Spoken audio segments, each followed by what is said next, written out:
very, very short bio. And I will present the award to him, and then he will educate us.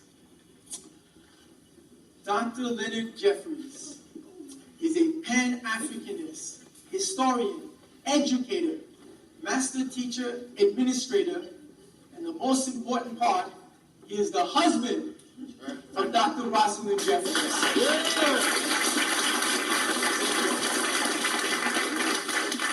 How many black people do we know that have PhDs from Harvard, from Yale, and from Columbia in their household? You know, Dr. Jefferies may be the man to us, but at home he's just regular. Because Dr. Rosalind is Dr. Rosalind Jefferies. He is a founding director and past vice president and president of ASCAC. That's the Association for the Study of Classical African Civilizations. Ladies and gentlemen, you got to study the Nile. That's right. You got to study it. That's right. There's no other way. Garvey learned it. Dr. Jefferies knows it.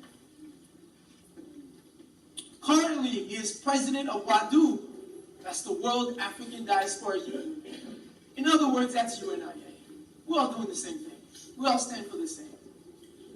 In the late 1960s, Dr. Jefferies was among the handful of people asked to take on the extraordinary task of developing the first Black Studies programs and departments in the country. Until then, nobody was teaching it. Nobody cared to teach it. Although I will admit, that was Article 39, excuse me, that's Article 49 of the Declaration of the Rights of Negro Peoples of Mr. Garvey, that African history must be taught to all black people. That's Article 49. In 1969, he was appointed by San Jose State College in California to set up one of the earliest degree-granting Black Studies programs. By 1972, he was recruited by the City College of New York in Harlem. Over the next 30 years, Dr. Jefferies and his department developed the most comprehensive Black Studies department in the country. What they did was not just study. No, they integrated it. It's all aspects. Everything, ladies and gentlemen. Ladies and gentlemen, please stand up. I want you to give me the loudest applause you can give. Black power! Black power! Black power! Black power!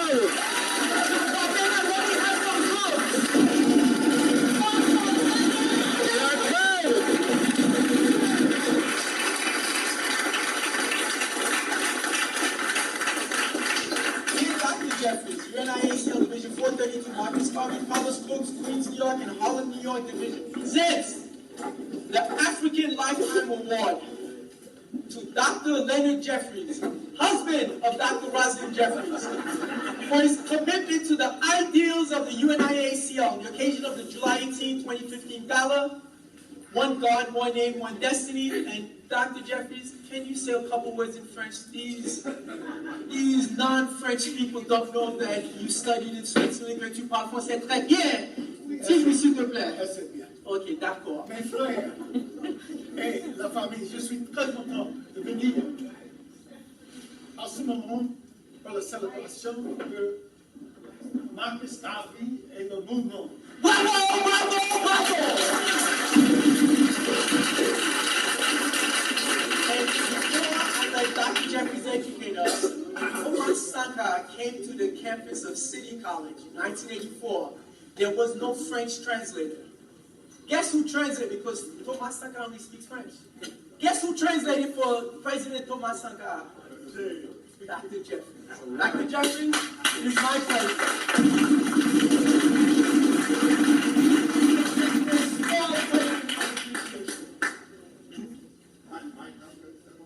Mr. Duncan.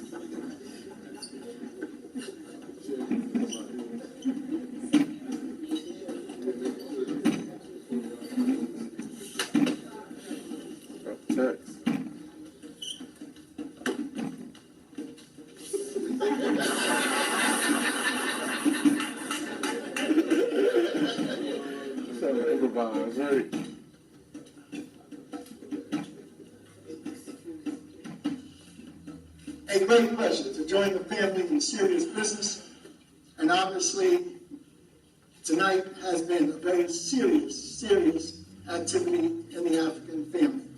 Let's give those who prepared it and conceived it and have carried it out and their team and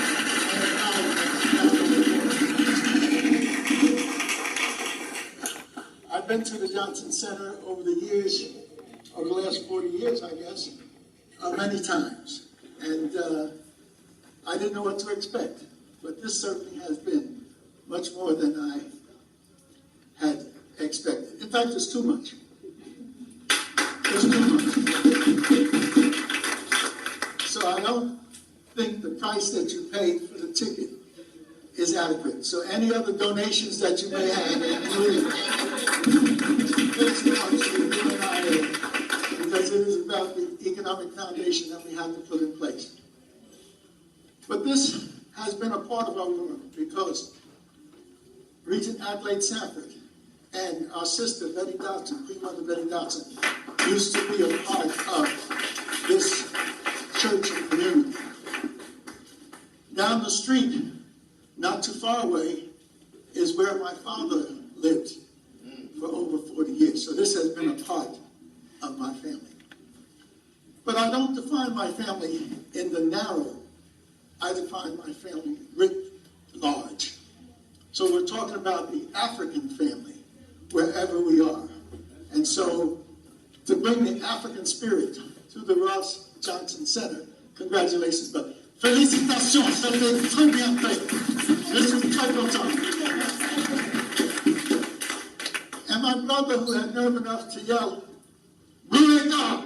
Competente!" The spirit was coming to our people today.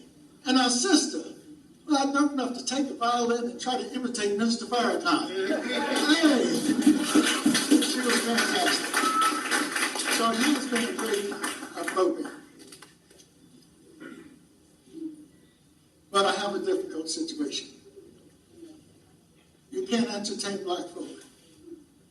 Give them the great work that you've presented. Have them even dancing. And then provide them with food like we have. And then expect them to sit down and listen to a presentation. To even make it more difficult, the great food preparation is going to be topped off with some dessert over there. So I'll have to apologize in this way. Normally, a Jefferies presentation following my teacher, Dr. John Henry Clark. Robert Clark. And I always take him with me, and so I have a couple of his great works. Normally, a Jefferies presentation, as Dr. Clark taught us, has an introduction of 30 or 40 minutes, followed by a major presentation to stimulate your mind, your heart, and your spirit. Well, I can't do that tonight. Yo is into the African celebratory mood and not into the serious interaction that we have to have. But we've got to do it over the next month or two. And then sit down and really look at our situation. These are the best of times because of the potential we have as African people.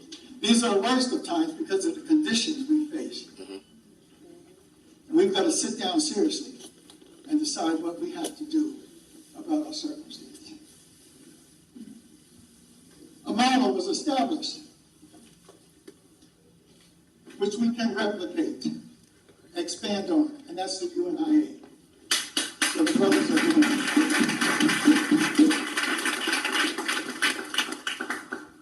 And in the African tradition, the repetition of something good is what you need to keep doing. But in the African tradition also you have formalities. New York has the most vibrant, serious, best placed community of African peoples in the world. And we need to take advantage of it. Washington is important. That's where the seat of the government is. So we welcome the leadership of the UNIA that has come from Washington to grace our presence.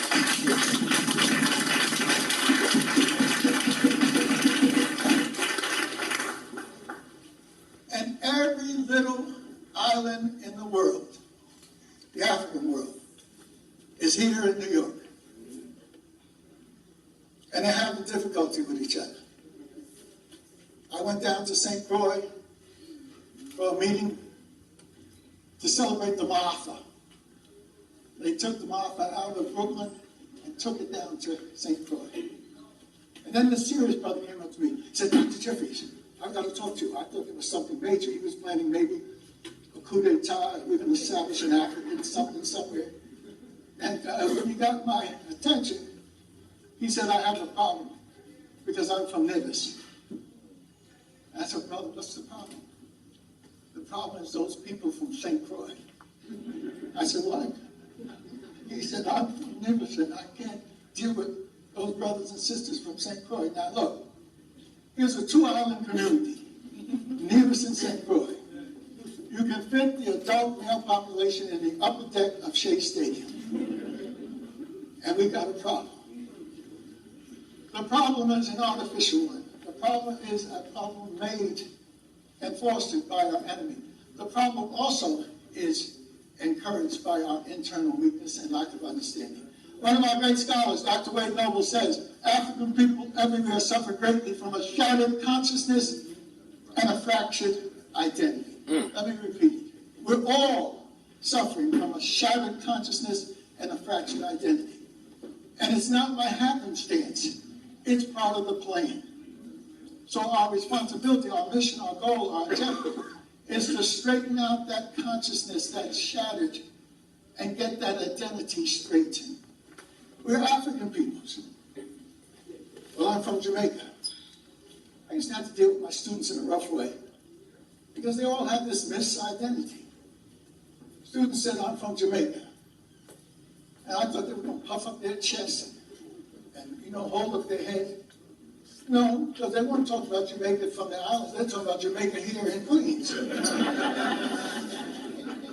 Other students, Latino students, identifying themselves as the housing projects in the Bronx. But by the time we got finished with these students, everybody identified African.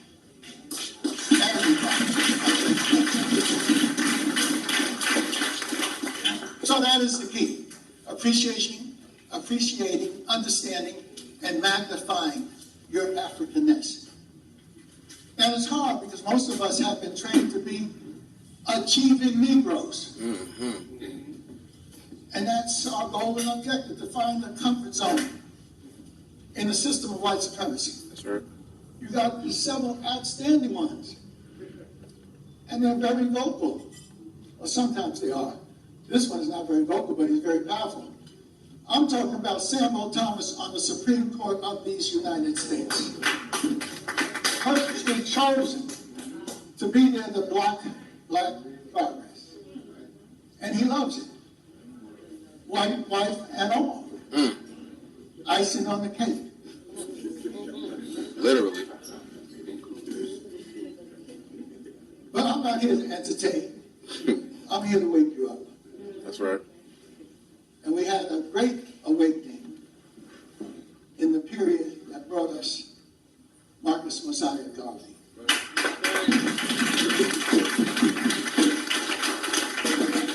And when you see Alain Jefferies and others like myself, sisters and brothers, including my wife, the spirit that Garvey helped to bring forth after moving around the African world, as Brother Raymond said, and finding a strategic place here in these United States, speaks to us now. We are in the belly of the beast. We have the potential for doing great things. We have the potential for using our power to succeed, but we have to understand it. We have to have an analysis.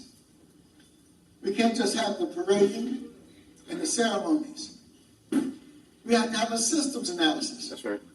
So no matter what books you may have read and what involvement you may have been into, if you don't have a systems analysis, you fail to put together the necessary ingredients for you to take control of your destiny. That's it. Everything is systems related. And that was the genius of Marcus Messiah Garvey.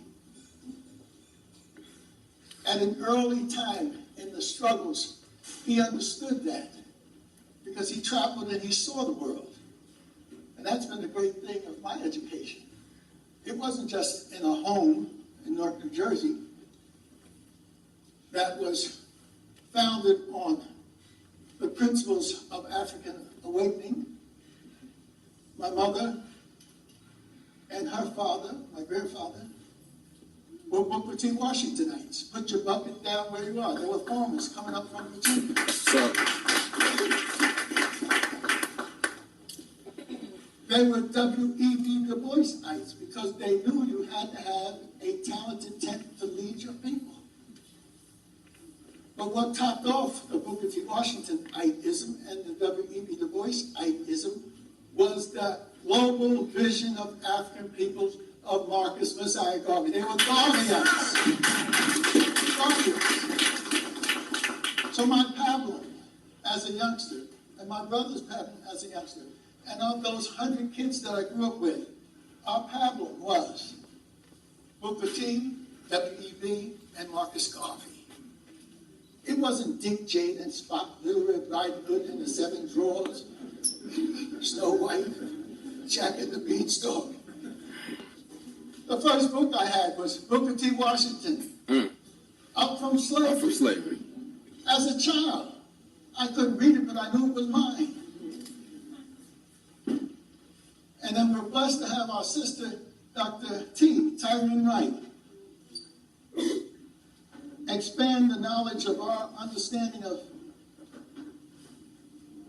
the foundation of Garvey's movement throughout the world, and she has produced a volume that's part of her serious work, Booker T. Washington and Africa, The Making of a Pan-Africanist.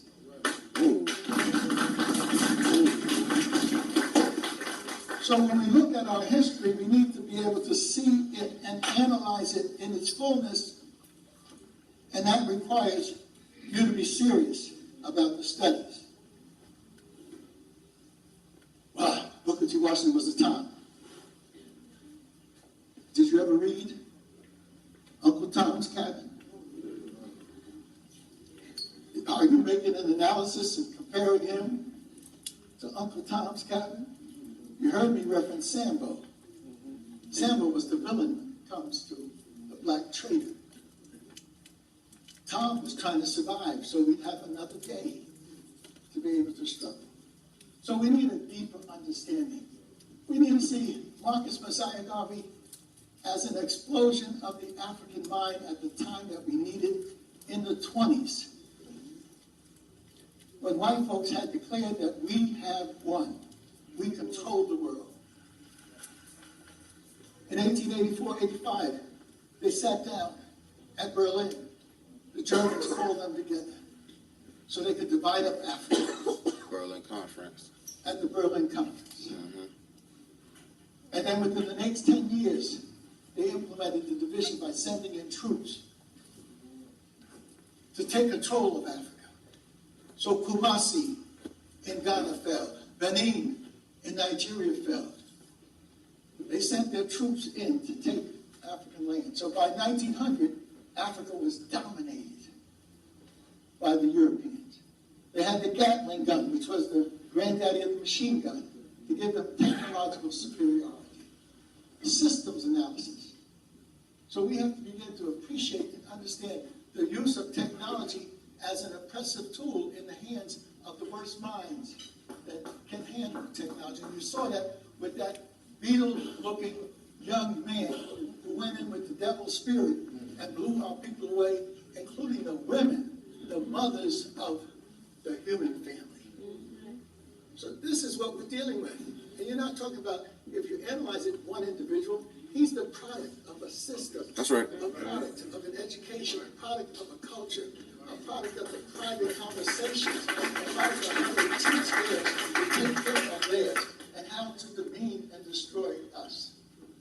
So we're at war. And if you got war, you got to have an understanding of the battlefield. You have to understand your capability. You have to understand the enemy. So we've got a lot to do. Can you imagine Marcus Mosiah Garvey in 1914, 15, trying to find his way in the world and trying to get to the United States so he could get to Booker T. Washington and find out what this Tuskegee experiment was all about. Taking control of your world. Not only putting your buckets down where you are, but conceiving a plan. You made the bucket. And when you get the water and you plan a building, you're going to make the bricks to go into the building. And then you're going to, there's no question of creating jobs. That's what you did. You created jobs. The question of eating was clear. You grew the food. And then you sold it if necessary. So when we look at Booker T, we can't look at a time. We have to look at someone who was talking about self-development, self-reliance. And he did it coming into our world with a mind that was crippled by enslavement. So he worked his way out of enslavement to have a vision of where he needed to go. And then he hooked up with other minds, particularly the inspiration of their relationship between Marcus Mosiah Garvey, who wanted to build a Tuskegee in Jamaica. But then he expanded the vision. You need to build Tuskegees everywhere. Black people need to go to Liberia and build Tuskegees. They need to go to other parts, to Ethiopia and build Tuskegees. And that's a reference to taking control of your life. The clothes that you wear, you make the clothes. The shoes that you wear, you make the shoes. The bricks for your building, you make the bricks and you put them in place. We lost that. Our women can't even do their nails anymore. I've got to find me a salon. Because I want a pedicure, a manicure, a butt cure, an epicure. My mother and them used to take their little nail, whatever, and they used to do that. They used to make their clothes. Oh no, I got to have me a Gucci. A Gucci bag, and if it's not $5,000, I don't know what I'm going to do. I just can't survive without my Gucci bag for $5,000. That's the sickness. Somebody has a program that we're born to win, but we're programmed to lose. That's right. Drop So the bombs on keep them. programming. And that's what the UNIA is all about. Keep programming us for victory. So I want us to reclaim our history. And this little introduction I'm giving to you is all it is, because I can't go serious into the systems analysis. Caps go to the top of the pyramid. And I don't like to go anywhere. Of course, I carry Garvey in my heart and in my head and in my spirit. And I carry a product of Garveyism. El Haj Mili, El Shabazz. That's right. So you have the visionary, and then you have the warrior commander-in-chief of the struggle, working together. And then you have the brother who said, you've got to control what you eat, how you build your clothes. So those are the ingredients for us to be successful. But we're still looking for white folks. We got a reparations movement. And we're talking about white folks who give you something. They ain't giving white folks nothing. White workers are losing their jobs. White unions are suffering. White hospitals are being closed. So how the hell do you think you're going to get something on the reparations from white folks? And if they do get it, they'll tie you up so that you'll be crippled for life. Hello. I'm waiting for my billion. Yeah, you're going to wait. And when you get it, what's your plans for it? Well, I'm going to buy me a big house in a white neighborhood. And I'm going to have 25 cars just to show white folks what you can do with money. That's the mentality of the consumerism that has captured our world. So we have to change all of that and go back to basics. We need reparations. Put the demand for reparations on the white folks' table. Do your study so you know how much you can ask for. And not only put it on the ordinary white folks, go to the big times. Go to the descendants of Thomas Jefferson, George Washington, Madison and Monroe. Go to England and put it on the Buckingham Palace table for Queen Elizabeth. Go to the Pope in Rome and put it on the table. And then go to Jerusalem and put it, people who had a Holocaust and don't even want us to use the term Holocaust because their deaths were so significant and our deaths by the millions, tens of millions, the Native Americans' deaths by the millions, tens of millions, cannot be called a Holocaust. But you have to understand what that's all about. Power is the ability to define reality and have other people respond to your definition as if it were their own. That's right. That's Dr. Wade Douglas from his teacher, Dr. Nathan Hare. Power is the ability to define reality and have other people respond to your definition as if it were their own. And we don't realize that we have been defining our reality and other people have been responding to it as if it were their own. The Black Power movement, the Black Studies movement, following on the heels of the Garvey movement, was defining our reality. And other people are defining their world as if they accept our definition. You see how deep it is? Mm-hmm. We don't understand how powerful we are. Here we are sitting in New York, the most powerful city ever in the history of the world, and we're the strategic ingredient in New York. We could shut it down, but we can't get a plan to open it up in a new direction and have it service us, because they've warped our mind. Oh, I'm gonna get mine. Mm-hmm. Ain't nobody interested in you getting yours. You're supposed to get something for your children or your grandchildren. That's right. That's right. That's right. And so, I'm going to get mine. And then I ain't going to worry about getting no one. Because I got all those little girls out there. I'm going to get me 10 or 15 of them. Yeah, you will. And then you're going to drop dead from a heart attack. It's not about me. It's about us. That's right. It's about our future. In Senegal, they created a monument to represent us globally. It's called the Renaissance Monument. And it's not a war memorial. It's not a revolutionary statement. It's the rise of the black family. That's right. And it's the black man. Because God knows he needs to get up off his knees, throwing the craps or whatever else he's doing, shooting himself in the arm, and stand up. And with the black man standing, he's got to do it on his rock, which is the black woman. That's right. And they are rising together with that black child. And that's what that monument is. So symbols are so important that the president of Senegal, with the okay of the president of Nigeria and other African countries, they got together and they said, we're going to create this symbol of where we are, where we're going, and what we got to do. And that statue on this dormant volcano in Senegal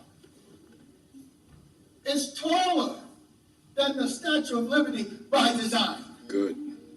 And the Statue of Liberty is a reference to black struggle and black success, black military men and women fighting in the Civil War. We don't realize that the Statue of Liberty had nothing to do with immigrants coming from overseas. That's right. With the struggle for liberation in these United States. But this new statue for the future was designed to show us how important we are. And what is the most important thing? Not us looking beautiful, not us looking strong, but doing something for our children. Mm-hmm. So it's the only monument I know that has the child at the top as the most important reference point. Mm-hmm.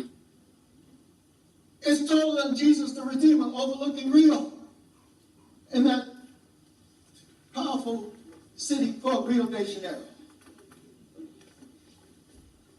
But even the statue that the Italians gave to the Catholic Brazilians references us. My wife and I took my nephew, Dr. Hassan, and his wife to Brazil with us in 2003. They opened up the pedestal of Jesus the Redeemer. And I was wondering why. Whenever we go to Rio, I got to get there and go up to Corcovado and touch the hem of Jesus' garment. Even though it's concrete. But something said, go up there and touch that. So the going up there was revealed in 2003 when the pedestal that Jesus had been standing on for 50 years was opened up, and that pedestal includes the Black Madonna of Brazil, the patroness of Brazil. So Jesus the Redeemer in Brazil, African. The Statue of Liberty, African. The broken chains at the foot of the statue represents our enslavement. That doesn't represent immigrants coming here for opportunities from Europe. But there was no question about fuzzing anything in the synagogue monument. It is straight out, rise of the black man, holding on to his rock, his woman, and holding his child up to the future. And what is that child saying for us? The child is not pointing north to Europe, where we usually look for sustenance.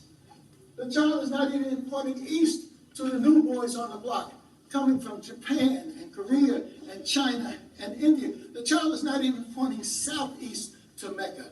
The child's not even pointing south to the rest of Africa. The child is pointing to the Western Hemisphere, to Africans in the West who have to unite with Africans on the continent, and there is no influence. You name it, you claim it.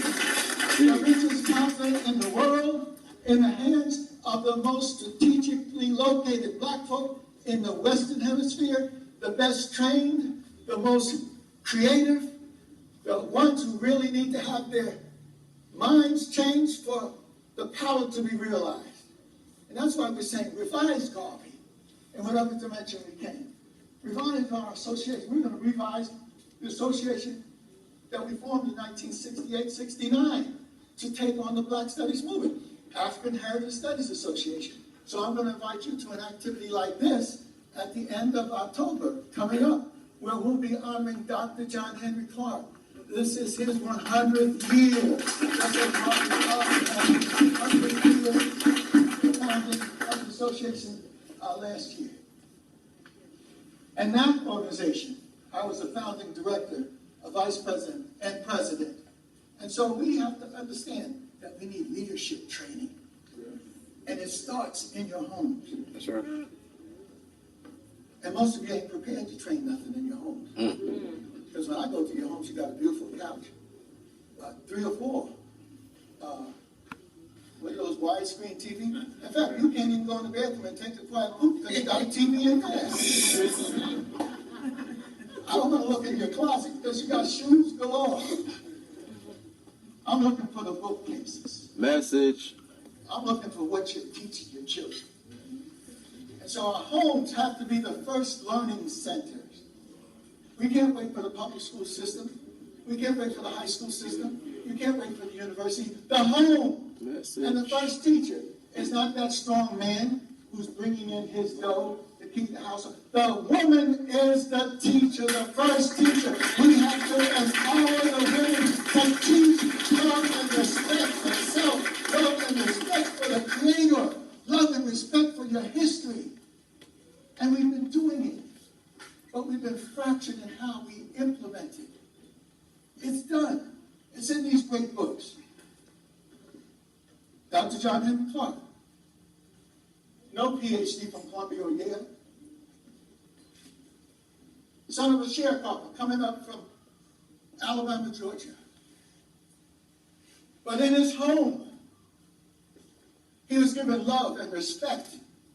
And they said, you're going to be somebody. These were sharecroppers. They didn't know he was going to be one of the greatest teachers in the history of the world.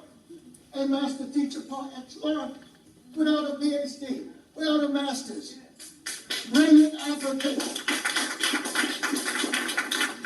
Just so he could get a PhD at the end of his life, he went and got one.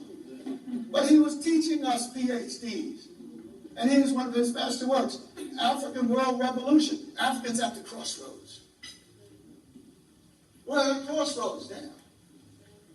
And he focuses on Marcus Mosiah Garvey, the unfinished revolution. Kwame Nkrumah, the unfinished revolution in Africa. Patrice Lumumba, the unfinished revolution in the Congo. Malcolm X, the unfinished revolution in America. Dr. Clark, And in the tradition of African scholars, and I use the pyramid, triangle shape of the pyramid to teach, African scholars describe. That's what a scholar does. But then they go further than describing, they analyze. But in African serious scholars go further than describing and analyzing, they prescribe. They tell you to come up with a plan, and they help you come up with a plan on what to do. A perfect example of that is a brother who is a part of our New York community up from Mississippi, where the miseducation is as worse as it can get, going on to Morehouse, where the Negro education can somehow hold you back, then coming to New York and getting a Jesuit education. But with all of those obstacles to this brother, he produced a powerful body of literature, a school of knowledge. First of his great book was The Developmental Psychology of the Black Child. You got to understand what you're dealing with when you're dealing with your children.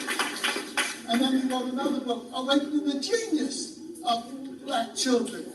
And then he continued on to deal with the falsification of African consciousness. And then Marcus Garveyism in the age of globalism. And then he topped it off with Blueprint for Black Power. That's it right there. 1,000 pages of Black understanding, analysis, and victory. Message. So that's what it's all about. Tapping into this history and making it real for you. Our brother only had a good 15-year period to do what he had to do. Dr. Ben had a 80 or 90-year period to do what he had to do. But we need to study Malcolm. Study how he was socialized. Socialization is how you get your beliefs, your role models, your patterns of behavior, how you become what you're going to become. And then once you get the values and the understanding of what you want to be, then you are acculturated into society. And we're acculturated into society. We're negatively socialized, and we're acculturated into society to be the ultimate consumers of garbage. Do an analysis of our experience over the last 50 years, and we have consumed more garbage than anybody in the history of the world. We eat garbage. We wear garbage. We think garbage. That's our internal reparations. You don't wait for no white folks to give you that. You have to do that. That's right.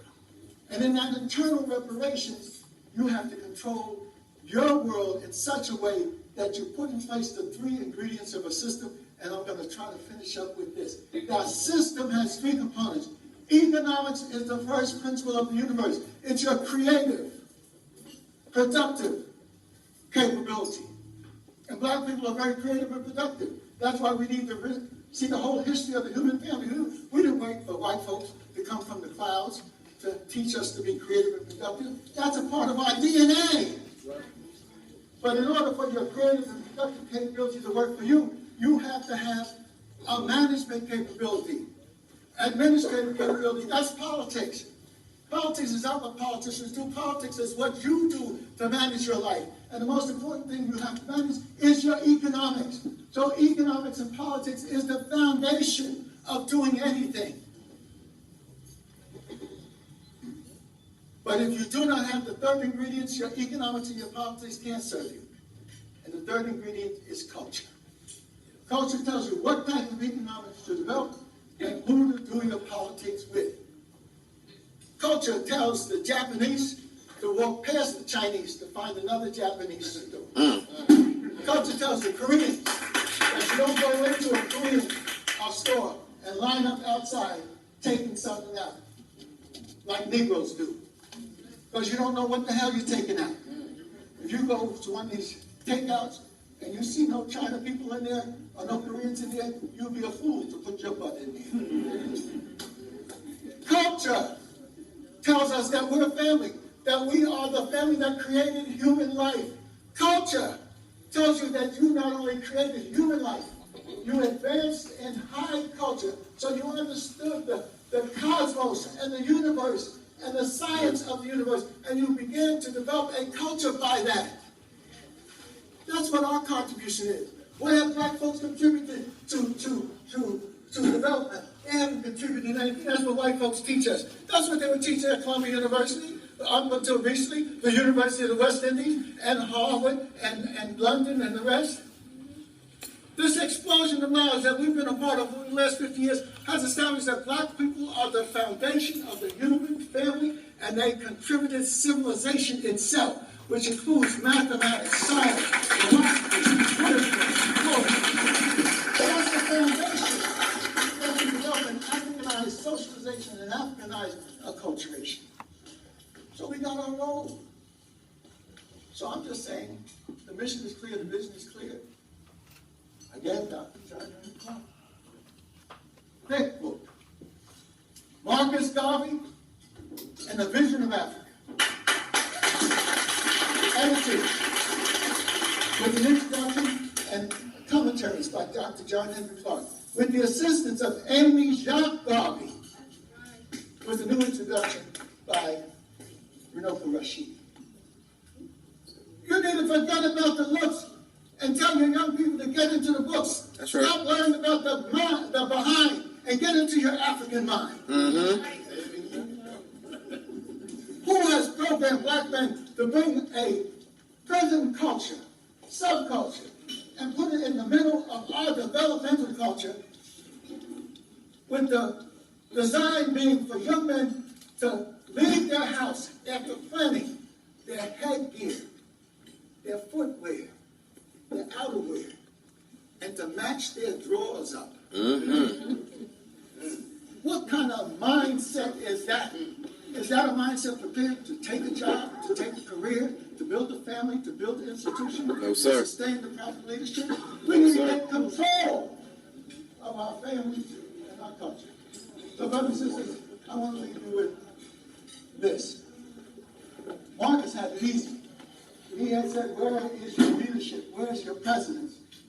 And in the 20s, it wasn't much. Liberia, Sierra Leone, Ethiopia. But with the explosion of the African revolutions from 1945 to 1995, I call it the Great Awakening. The explosion. We now have, just on the African continent alone, 55 nations. We've got more than a dozen in the Caribbean. We got another dozen on South America. You got African nations within nations. The black population in London, the black population in Amsterdam, the black population in our great cities in America.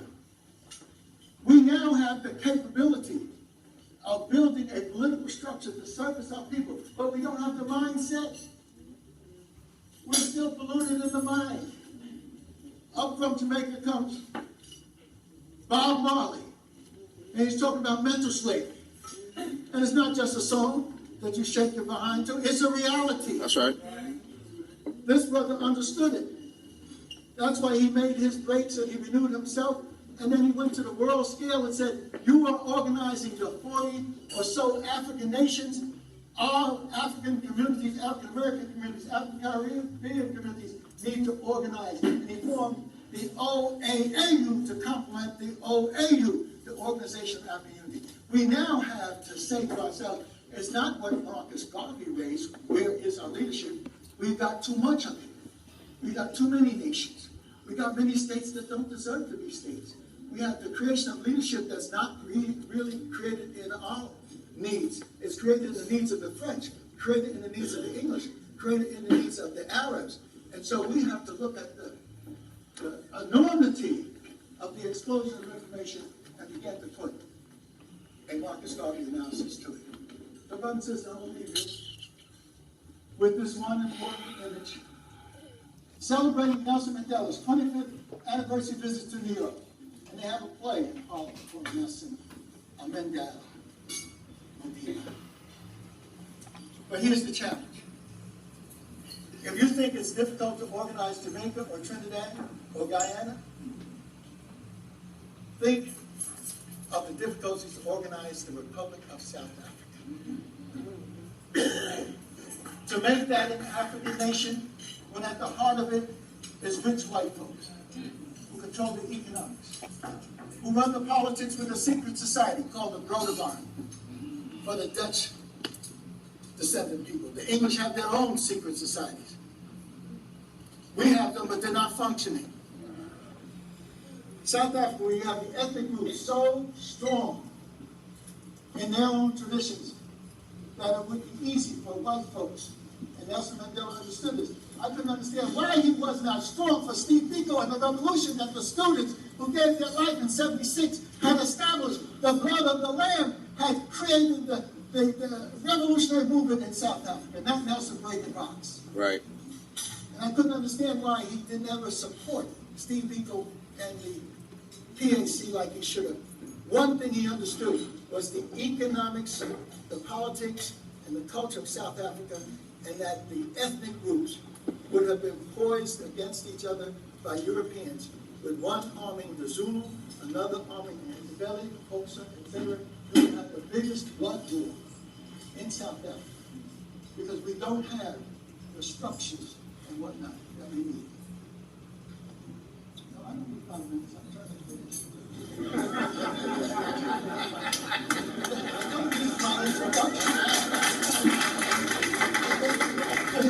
This is my introduction. I mean, I have to apologize to you because I can't do what I need to do. You all are not prepared for that. You're looking too pretty. You got your best outfits on, your best jewelry. When I give you a lecture, it'll have my master's essay there. And that's the Senegal 4-year plan and the regional development of Africa, which was studied in '61, '62 when I first went to Africa and became the first master's from Columbia's African Studies program. Black Power. And then 2 years later, my wife and I, after we got married in '64, we went to live in Africa for 2 years, and I did my PhD. And the PhD is Subnational Politics in the Ivory Coast. A brilliant dissertation. Why?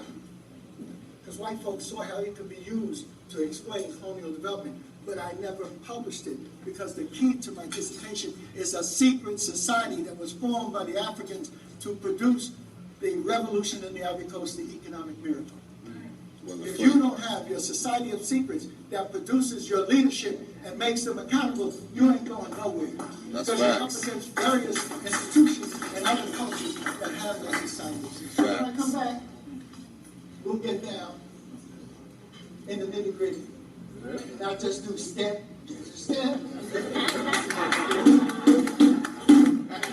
But brothers and sisters, African Holy Ghost has said, cut it off, Dr. J. You got stuff to do tomorrow. And you'll be coming back here. And hopefully we can produce not only you, but your grandson, your nephew, your niece, those that we have to put our hands on. We got to solve that intergenerational disconnect that That's right. society has produced in making us consumers of garbage. And produce a family of African peoples coming together in the tradition of Marcus Mosiah Garvey, and then following these brothers who are doing a fantastic job in revising what needs to be done and following the rest of us to be accomplished. Thank you very much. Black power.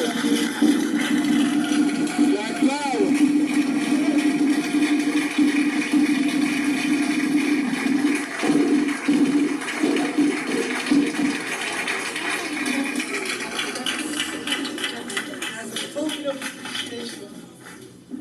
Accept the UNIA ACL backpack. It has the Division 432 Marcus Garvey College School of New York, New York, and it has the preamble of the UNIA. So anytime somebody asks, what is UNIA? Just read it. And of course it ends with one God, one aim, one destiny, Assam. This is to Dr. Jefferies, and this is to the better Dr. Jefferies.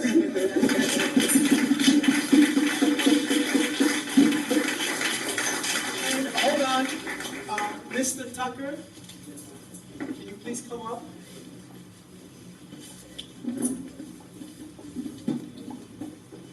Please wear this backpack with pride.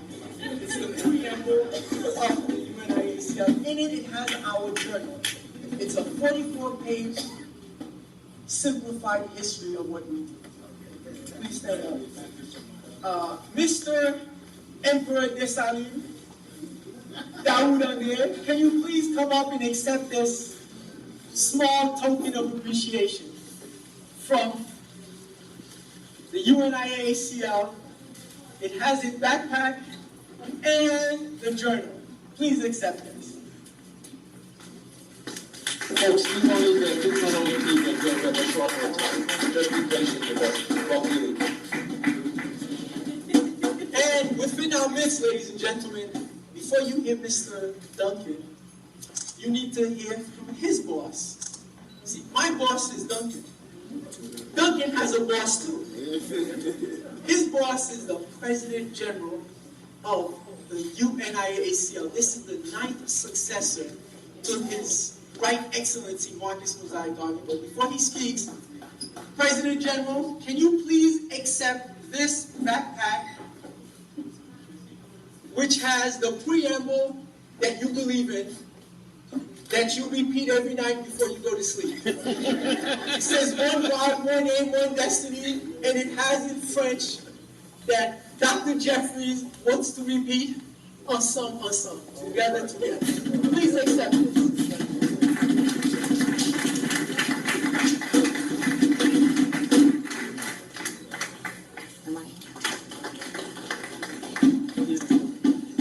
Greetings, everybody. How got it? Lafayette. What's happening? Shalom, shalom. Assalamu alaikum. Guess what? Africans are coming back to blend again. Despite all the problems around the world that we're faced with, nothing can stop the resurrection of Blacktricity. Tell them again. Come on. Nothing can stop us but us. Come on. Thank you, Dr. Jeff, for that lesson. If you did not hear what Dr. Jeff was saying, you better really go home and look in the mirror and look at yourself. Because our young brothers and sisters are sacrificing their lives every day. Yes. And some of them are taken out by some of us. Because we don't know who we are. Because we haven't heard the ancestral energy. Well, we can't just call on the ancestors, you all. The ancestors are in us. That's right. And those of us that deal with our culture properly, and deal with our community properly, and our consciousness properly, are obligated to find their true selves. We no longer can settle for projects when we build pyramids. So, very short, very straight to you. Garvey said count on him to be the real Marcus Garvey. If there was power in death, and we as Africans, Dr. Jeff, know that most of the power is in death. Oh yeah, brothers and sisters, you're born and you're going to die. But Garvey taught us that when you die, just like an apple falls from a tree, it becomes compost and life again for new life. So I'm not talking karma. I'm talking consistency of African people. We go back over 4.5 million years, brothers and sisters. Those folks who came from us, and I'm not going to debate with you, because all our life came from us. That's right. But those folks who came from us that rule the world today are temporary. But as long as we don't know who we are, they will continue to kill us. They will continue to oppress us. So, brothers and sisters, I thank you, Mr. Duncan. I thank you, Raymond. I thank you, Dr. Jeff. And most of all, I thank all of you. Because it's not about he, me, or she. It is about collectivity. And if you want true sovereignty in the 21st century, it's time that you stop being so apathetic and allow us to go out like we're going out. Y'all got to think about it. We got power. But all the power of our African Blacktricity is not in the United States of America. That's right. It is scattered all over the world. And Dr. Jeff, you laid it out just right. Everybody around the world waiting to see what we're going to do. You see, it's not like it was when they were hanging us from trees when Garvey told the Ku Klux Klan we got more trees in Africa. Right now, everybody around the world saw them 9 Africans get sacrificed. That's right. And literally nothing really has or probably will be done about it. We won't start doing self-determination and security in our own churches. No, we won't. We will forgive and forget. But our ancestors are waiting and watching our children crying and dying. Don't let down Garvey and the whirlwind and all those counters. It's more ancestors than it is us. That's right. We got power. That's right. But as long as we run around acting afraid, Michael, and don't understand Liberia, Tanzania, and Chattanooga, Tennessee prison are establishing UNIA divisions because everybody's not asleep. We're waking up, but we're not waking up fast enough, Dr. Jeff. We got to keep on, and y'all got to keep. Y'all blessed with Dr. Jeff. Give it to Dr. Jeff again. Y'all are definitely blessed. The whole world has Dr. Jeff. And y'all got it right here in New York City. And wherever there's a strong black man, normally there's a strong black woman. That's right. Mr. Robert, thank you. Thank you for keeping Dr. Jeff strong. So without any further ado, Michael, I know the time is of essence. But y'all know how Gaviites are. Like Dr. Jeff said, once we get going in the spirit, sometimes it just rolls on and on and on. But it's time for you to do your part. Be for who be for you. You are the UNIA. Take out your membership and let's get back to playing again. Black power. One aim. One destiny. One destiny. Yeah. The one who's going to lead us to millions of dollars with his vision. Ladies and gentlemen, give it up for Mr. Michael Duncan. Ladies and gentlemen, I need for him to understand what his role is. Folks, thank you so very much for coming out today and being patient. We know time is of the essence. We spoke about this, and when we know that Dr. Jefferies is going to speak, we know that he deserves 3 hours. Anyway, we didn't have 3 hours. Somebody said we should only give him half an hour, but the question was, who was going to tell him? Nobody's willing to tell him. So Dr. Jefferies speaks as long as he wants, and we just do the best what we can do. Anyway, but I want to thank the UNIA family who worked so very hard, you die-hearted people, to make this happen. Thank you so very much for working day in and day out. Thank you, UNIA family. I want to thank the APT for your support, keeping the African Poetry Theater open to make sure culture is spread throughout our communities. Thank you so very much. Wadu, I want to thank my wife, Sophia, for the hard work she does. 30 years, almost 30 years. Thank you very much. I want to let you know we invited each and every one of you today for one reason. We know that most of you right now, you're not thinking about joining, with an organization. You don't want to join. Unfortunately, we're the only people that send our children into a system that benefits by miseducating them and don't get involved. They say you can judge a people based on what they do for their communities, for their children.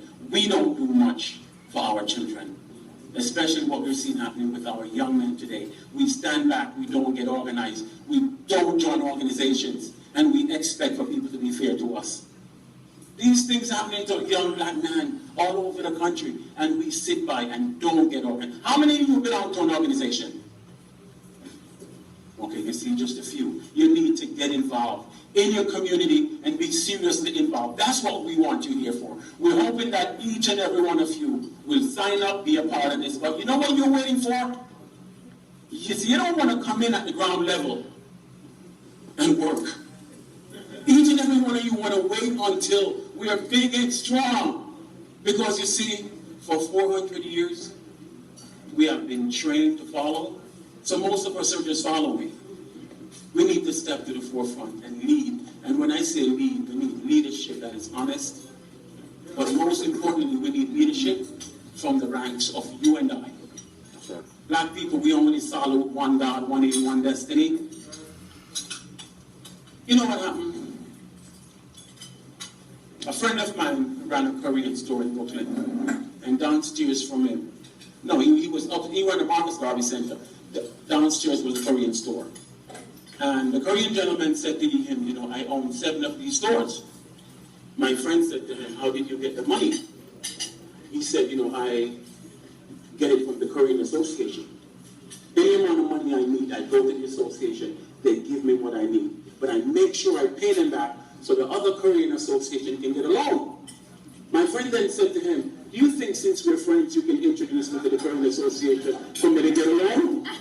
The Korean gentleman said, no.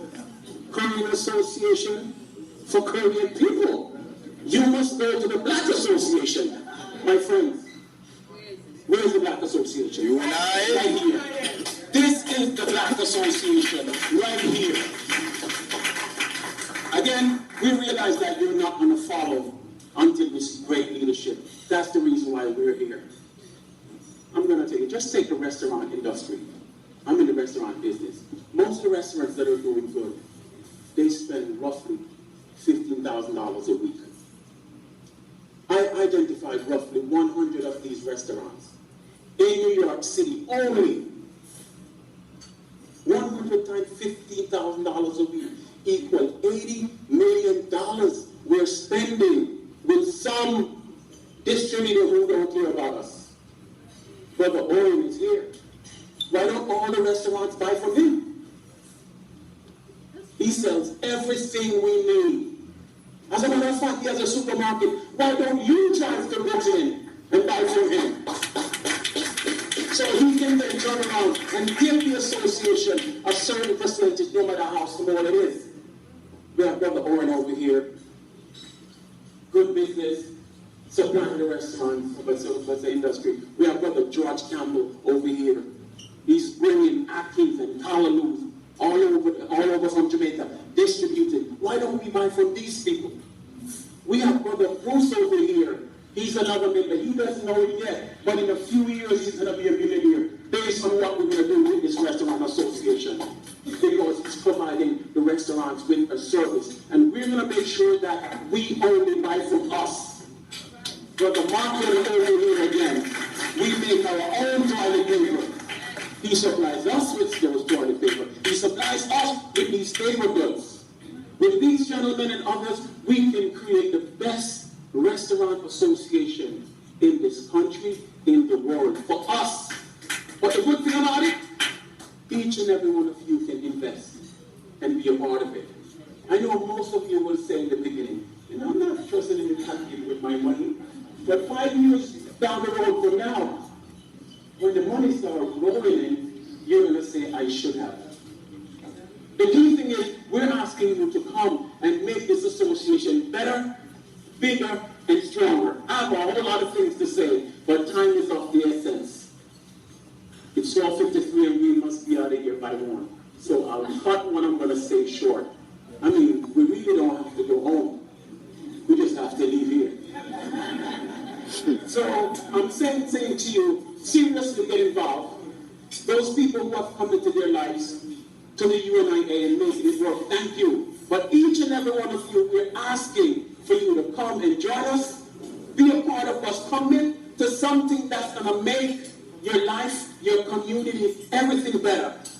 You know, I mustn't be, but since this is the Marcus Garvey Association, and since he built this association, I must share a few of Garvey's words with you, just for you to think that Garvey is actually here in this house right now. Do you want to hear it?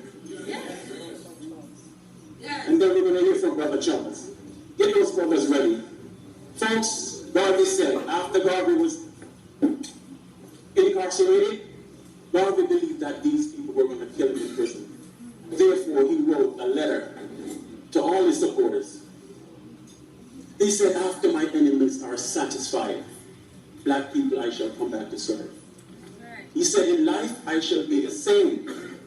In death, I shall be a terror to the foes of black liberty. That's right. He said, if death has put a count on me to be the real Marcus Garvey, if I may come in a cyclone, whirlwind or pestilence, or as God will have me, don't you know I shall never desert you and make your enemies triumph over you black people? Would I not go to hell 1,000,000 times for you? Would I not, like the ghost of Macbeth, walk the earth forever for you? Would I not cry at the footstool of the Lord omnipotent for you? Then what he said.